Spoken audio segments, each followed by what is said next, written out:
Joseph, I've come across clauses in contracts that mention no infringement of third-party rights.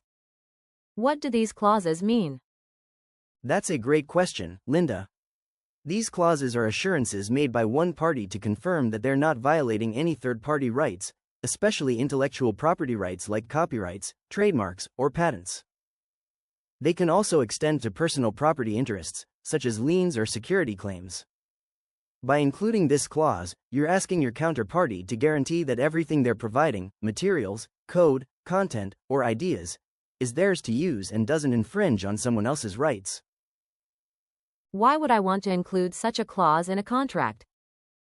Good point. These clauses are especially important when your counterparty is delivering work that involves creative content, licensed technology, or proprietary software.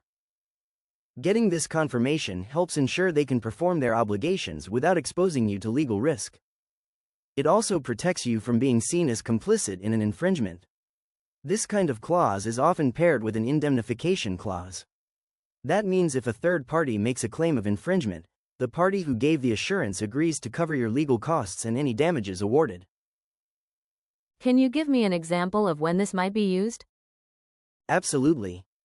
Suppose you hire a design agency to create a new logo. You'd want them to confirm that the visual elements they use don't infringe on any registered trademarks or copyrighted work. That protects your brand and helps avoid a future legal challenge. Another example. In a software licensing deal, you'd want the vendor to confirm that their product doesn't embed code or libraries that violate someone else's patent.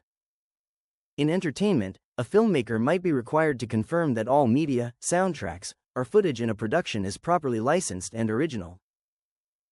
How should this clause be worded in a contract? A typical, no infringement of third-party rights, clause might look like this.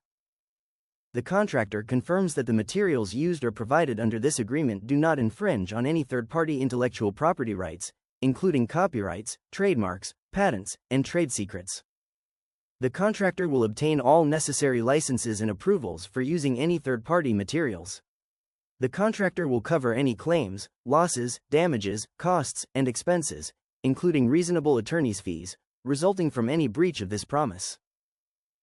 This language combines both the assurance and the obligation to remedy if something goes wrong.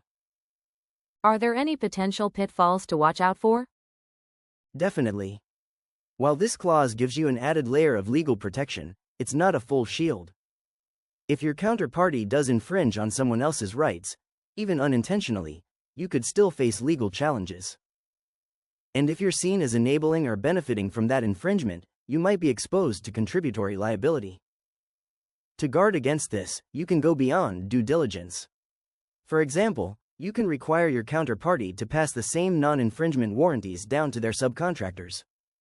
You might also ask for documentation of licensing rights, indemnity insurance, or the ability to audit key deliverables. These aren't just legal tools, they're ways to verify that everyone down the chain is operating responsibly. How can companies ensure that their IP rights are protected overall? It starts with well-crafted contracts, but it also includes process. Regular IP audits and clear ownership policies reduce internal risk. When dealing with vendors or creative suppliers, ask to see license terms, track third-party components, and assess their past compliance. The contract clause sets the boundary, but how you enforce it determines how protected you really are. Do these clauses need to adapt in light of AI-generated content and digital trends? Excellent question, and yes, absolutely.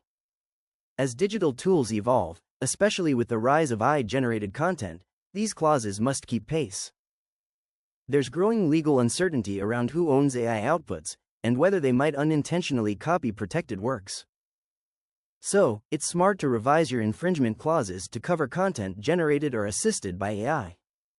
You should also require vendors to take full responsibility for originality and legal clearance, even in algorithm-based work.